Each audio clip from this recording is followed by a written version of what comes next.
Bienvenue à Aglou-Plage pour la première étape de la 4e édition des 24 heures off-road du Maroc.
C'est depuis Aglou, petit village de pêcheurs situé à 130 km de Agadir, que débute la 4e édition des 24 heures off-road Maroc. 4 étapes, 4 villes, 2000 km d'endurance à travers les paysages du Maroc.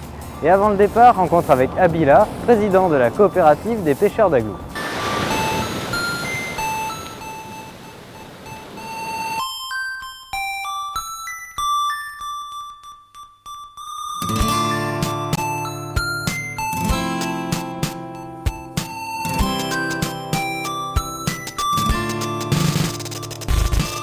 Je m'appelle Abila Boulfoul, président de la coopérative Tobaman, pêche artisanale. La plupart des habitants d'Aglou, ils pratiquent la pêche. Ici, tout maintenant, ils font la pêche comme une profession. Les hommes de la région pêchent dans cette région qui s'appelle Aftas Aglou. Avant, ils pêchent avec des petits canots et avec des filets, c'est-à-dire la moisson. Maintenant, le moderne. On pêche tout genre de poissons. Cet Aglou est riche d'une sauce, riche de poissons. On pêche par exemple de mal, des sardes, le loup, le loba, le pajot royal, langouste, homard, robio, tout genre de poissons.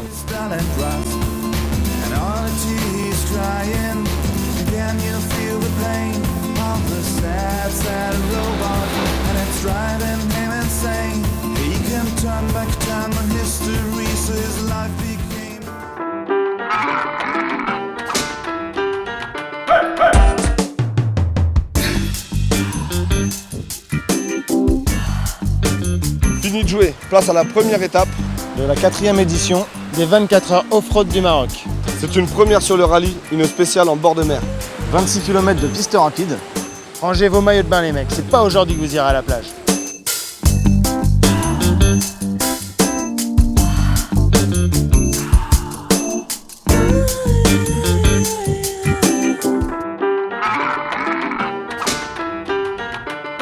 Pour cette 4e édition, 23 voitures sont sur la grille avec des pilotes de renom comme Jean-Louis Schlesser, Thierry Magnaldi, Laurent Fouquet, Nicolas Clerget, Étienne Smoulevici qui promettent une compétition acharnée pour le titre. Compétition qui n'aura pas tardé à se mettre en place et ce dès la première spéciale.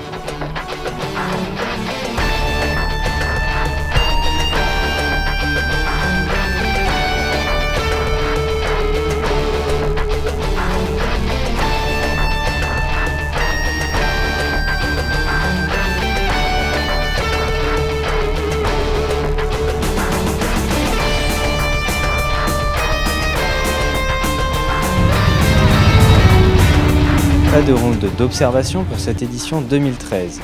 Après un départ officiel orchestré par le gouverneur de la province de Tiznit, la 4e édition de l'unique course d'endurance en Afrique part tambour battant et les multiples têtes d'affiche comptent bien jouer des coudes sur les pistes marocaines.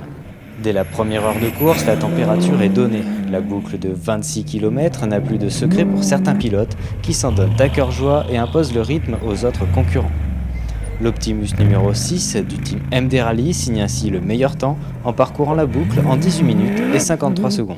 Oui, c'était une spéciale qui va bien au buggy. On a une voiture fabuleuse parce que le premier tour, tout en ayant crevé, je crois que j'avais pris 3 minutes à mes petits camarades de jeu, donc c'est super chouette. Et on a cassé une pompe à huile, donc on n'avait pas de direction assistée, on a arrêté à tous les tours pour remettre de l'huile.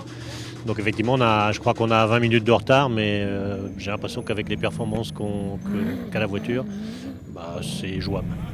La casse leur coûtera leur pole position et ils se classeront 5e à la fin de l'étape. Le Morocco Racing Team, emmené par Jean-Jacques Radley et Jean-Louis Schlesser, restés sur leur faim lors de l'édition précédente, comptent bien cette année conquérir le titre qu'ils ont frôlé l'an passé. Partis sur des chapeaux de roue, un incident technique les freinera dans leur course dès le premier tour.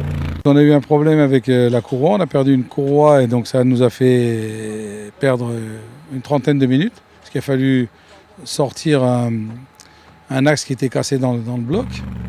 Enfin, c'était pas tout à fait fait pour nous, mais bon, on s'en est bien sorti, faut pas se plaindre. Je crois qu'il y en a qui ont eu plus de problèmes que nous.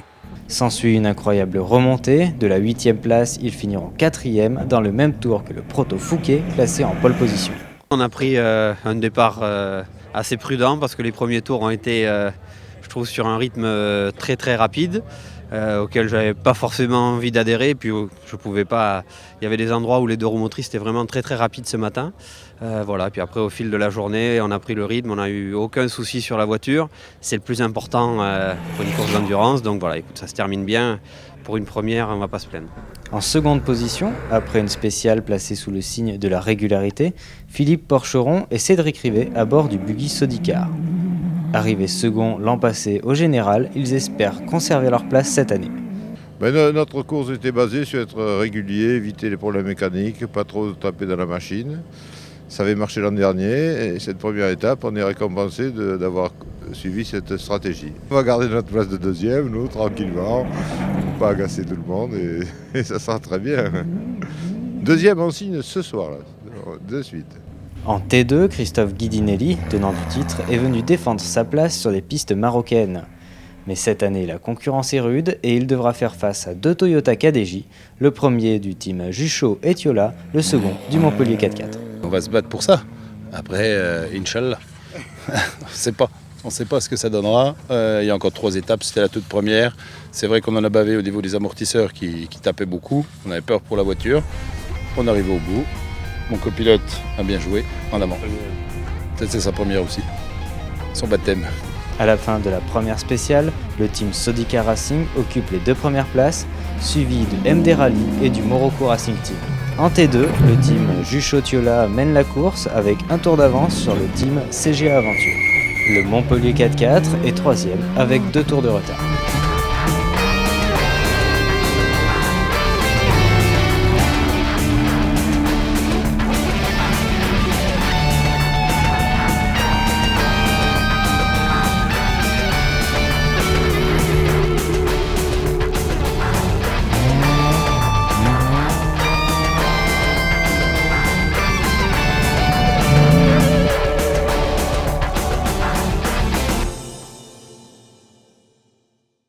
Rendez-vous à Tiznit pour la seconde étape et comme d'habitude, on se quitte avec les meilleures images de la spéciale.